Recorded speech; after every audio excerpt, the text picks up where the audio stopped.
Why you should never use loose wood ash. Do this instead. Most gardeners think they're improving their soil every time they scatter wood ash across the garden. The truth is, they're often washing valuable nutrients away with the very next rain. Even worse, loose wood ash can create concentrated alkaline pockets that interfere with nutrient uptake, leaving plants weaker instead of healthier. There's a much better way to use wood ash, and once you see how it works, you'll probably never spread it loose again. Before I explain the method, here's one tool that's helped me avoid making expensive soil mistakes. I always check moisture, soil temperature, and light conditions before assuming a plant has a nutrient problem. Many yellow leaves are caused by watering issues, not fertilizer shortages. I use a soil moisture meter that measures all of those factors, and I'll leave the exact one I use in the description if you want to check it out. It's one of those simple tools that prevents unnecessary guesswork. If you're serious about growing better food instead of following gardening myths, consider subscribing because that's exactly what we focus on here. The biggest problem isn't what's in the ash, it's how fast you lose it. Hardwood ash contains valuable calcium, potassium, magnesium, phosphorus, and dozens of trace minerals. That's why gardeners have used it for centuries. But loose ash has one major weakness. Potassium is highly soluble. A heavy watering or a few rainy days can move much of it below the root zone before vegetables ever have a chance to absorb it. I've tested this in raised beds over multiple seasons. Beds treated with loose ash showed a quick boost early on, but much of the benefit disappeared after repeated irrigation. The beds where the minerals were released gradually stayed productive much longer. The difference isn't the ash. It's the delivery system. Here's the method that keeps minerals in your soil much longer. Instead of sprinkling dry ash over the surface, mix 4 parts clean hardwood ash with 1 part fine clay soil. Add just enough water to create a thick, moldable mixture. Roll it into balls roughly the size of golf balls or flatten them into small discs. Allow them to dry completely for several sunny days. Then heat them in a wood fire, charcoal grill using natural lump charcoal, or another outdoor fire until they become firm and stone-like. What you're creating isn't fertilizer. You're building a slow-release mineral reservoir.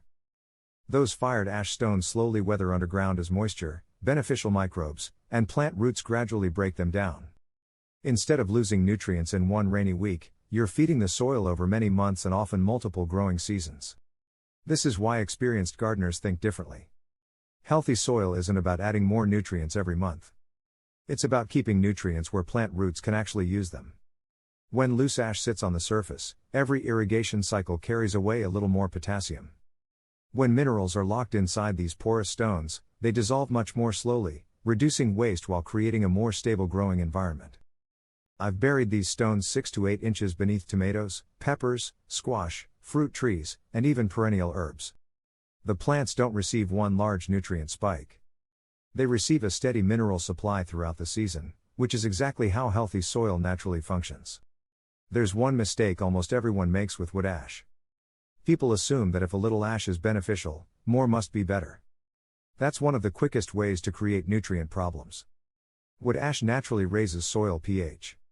If your soil already tests above 7.0, adding large amounts can reduce the availability of iron, manganese, and several micronutrients.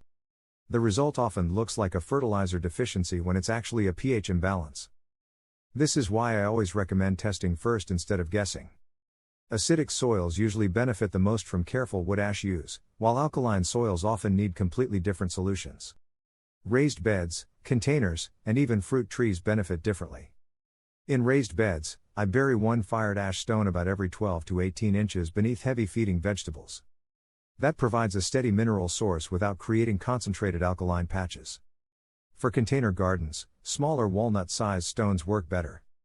Place one near the lower half of a large vegetable container where roots will eventually reach it. Around fruit trees, bury several stones just inside the drip line rather than against the trunk. Over time, natural rainfall and soil biology slowly release minerals exactly where feeder roots are most active. Each situation uses the same principle: slow release always outperforms sudden excess. Not every pile of ash belongs in your garden. Only use clean hardwood ash. Never use ash from painted lumber, treated wood, plywood, MDF, charcoal briquettes with additives, or burned household waste. Those materials can contain chemicals and heavy metals that don't belong anywhere near edible crops. A little caution here protects your soil for years. Healthy soil rewards patience. One reason older gardens become more productive is that they gradually build stable mineral reserves instead of constantly replacing what rain washes away. The fired ash method follows the same philosophy. You're investing in the future biology of your soil rather than chasing quick results every season. The healthiest gardens I've worked with rarely depend on constant fertilizer applications.